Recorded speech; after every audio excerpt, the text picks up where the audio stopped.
2024 এই বছরটা কি সকল ইউটিউবারদের কাছে একটা অভিশাপ না আনন্দের?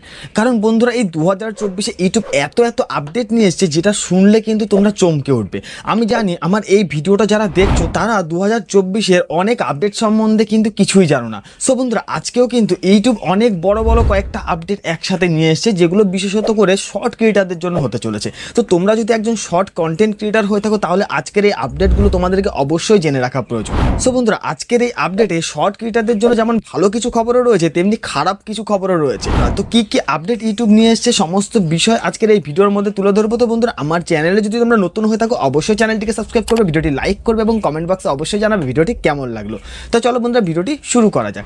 দেখো বন্ধুরা ইউটিউব কিন্তু আবারও অনেক বড় গুরুত্বপূর্ণ আপডেট নিয়ে এসেছে যেখানে বিশেষত করে শর্ট ক্রিয়েটারদের জন্য অনেকটা খুশির আপডেট আবার অনেকটা কিন্তু দুঃখেরও আপডেট রয়েছে। এখানে প্রথম যে আপডেটটা হলো বন্ধুরা যারা শর্ট ভিডিও আপলোড করো তোমরা সকলেই জানো যে 60 সেকেন্ড মানে 60 সেকেন্ডের কিন্তু আমরা এখন শর্ট ভিডিও আপলোড করতে পারি, কিন্তু আর কয়েকদিন পর থেকে তোমরা কি করতে পারবে 3 মিনিটের শর্ট ভিডিও আপলোড করতে পারবে। মানে 3 মিনিটে যে সমস্ত ভিডিও পোর্ট্রেট মুডে থাকবে সব ভিডিওকে কিন্তু ইউটিউব শর্ট ভাবে তুলে ধরবে, মানে শর্ট অ্যালগোরিদম হিসেবে কিন্তু তুলে ধরবে। মনে করো তুমি একটা লং ভিডিও আপলোড করছো যেটা 3 মিনিটের, কিন্তু তুমি সেটাকে পোর্ট্রেট মুডে করেছো এতদিন পর্যন্ত বা এখনো পর্যন্ত কি হচ্ছে সেই ভিডিওটা কিন্তু লং ভিডিওতে যাচ্ছে, তাই তো? মানে 60 সেকেন্ডের উপরে গেলে সেই ভিডিওটা অটোমেটিক কিন্তু লংই চলে যাচ্ছে। কিন্তু খুবই রিসেন্টলি একটা আপডেট ইউটিউব নিয়ে আসছে যেখানে কিন্তু তোমার 3 মিনিট মানে 2 মিনিট 59 সেকেন্ডের কোনো ভিডিও যদি তুমি ইউটিউবে আপলোড করে থাকো সেটা পোর্ট্রেট মুডে, তাহলে সেটা কিন্তু অটোমেটিক্যালি শর্ট ফিডে চলে যাবে বা শর্ট সেকশনে চলে যাবে। তো এটা যেমন একটা আপডেট শর্ট ক্রিয়েটার যারা লং ভিডিও আপলোড করে বা শর্ট ভিডিওকে অনেকটা বেশি প্রাধান্য দেয়, যারা অনেক বড় শর্ট ভিডিও আপলোড করে তাদের জন্য কিন্তু এটা খুবই দারুণ খবর। কিন্তু আবার আরেকটা যে আপডেট নিয়ে এসছে সেটা শুনলে কিন্তু তোমরা চমকে উঠবে, যে অনেকেই হয়তো ভাবছো তাহলে হয়তো শর্ট ভিডিওর যদি লেন্থ বেশি হয় তাহলে শর্ট ভিডিও থেকে ইনকামটা হয়তো বেশি হবে। না বন্ধুরা এমনটা কিন্তু হবে না। ইউটিউব কি বলছে যে শর্ট সেকশনে যা রেভিনিউ এতদিন পর্যন্ত ইউটিউব দিত $0.1 বা $0.2 সেটাই কিন্তু তুমি ওই 3 মিনিটের ভিডিও থেকেই পাবে। মানে ওই শর্ট ভিডিও থেকে কিন্তু তুমি বেশি আর টাকা ইনকাম করতে পারবে না, এখন যা দেয় তাই কিন্তু পরবর্তীতেও দেবে।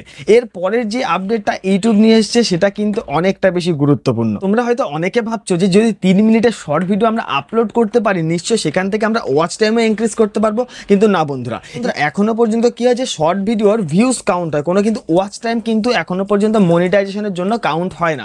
ঠিক তেমনি 3 মিনিটের শর্ট ভিডিও থেকেও কিন্তু একই রকম ভাবে short views count, watch time কিন্তু কাউন্ট হবে না। তো তোমরা হয়তো অনেকেই ভাবছো যে না ভালোই হবে 3 মিনিটের শর্ট ভিডিও আপলোড করবো সেখান থেকে অনেক বেশি ভিউজ আসবে এবং বেশি ওয়াচ টাইমও ইনক্রিজ হবে। না বন্ধুরা এমনটা কিন্তু হবে না, কারণ ইউটিউব টোটালি কিন্তু ক্লিয়ার করে দিয়েছে যে শর্ট ভিডিও থেকে শুধুমাত্র ভিউজটাই কাউন্ট হবে, সেটা 2 মিনিটের ভিডিও হোক 3 মিনিটের হোক বা 3 সেকেন্ডের হোক, সেখানে কিন্তু শুধু ভিউজ কাউন্ট হবে, কোনো ওয়াচ টাইম কিন্তু কাউন্ট হবে না।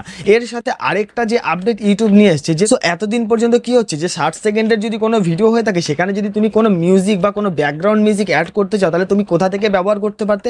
হয়তো ইউটিউব লাইব্রেরি থেকে তুমি শর্ট ভিডিওটাকে আপলোড করছো তেমনি ইউটিউব থেকে তুমি নিতে পারতে। সো বন্ধুরা সেইভাবেই কিন্তু এখনো পর্যন্ত তোমাকে 3 মিনিটের ভিডিওতেও তোমাকে সংস অ্যাড করতে হবে, বা 3 মিনিটের ভিডিওর জন্য যদি তুমি আলাদাভাবে কোনো এক্সটার্নাল প্রসেস বা থার্ড পার্টি অ্যাপসের মাধ্যমে যদি কোনো সংস অ্যাড করতে চাও তাহলে কোনো রকম অ্যালার্ট ছাড়াই কিন্তু তোমার ওই ভিডিওটাকে ইউটিউব থেকে ডিলিট করে দেবে। সো বন্ধুরা ইউটিউবের এই আপডেটটা তোমাদের কাছে কেমন লেগেছে? যদি ভালো লেগে থাকে অবশ্যই কমেন্ট বক্সে জানাবে, আর আমার চ্যানেলে যদি নতুন হয়ে থাকে অবশ্যই চ্যানেলটাকে সাবস্ক্রাইব করে পাশে থাকবে।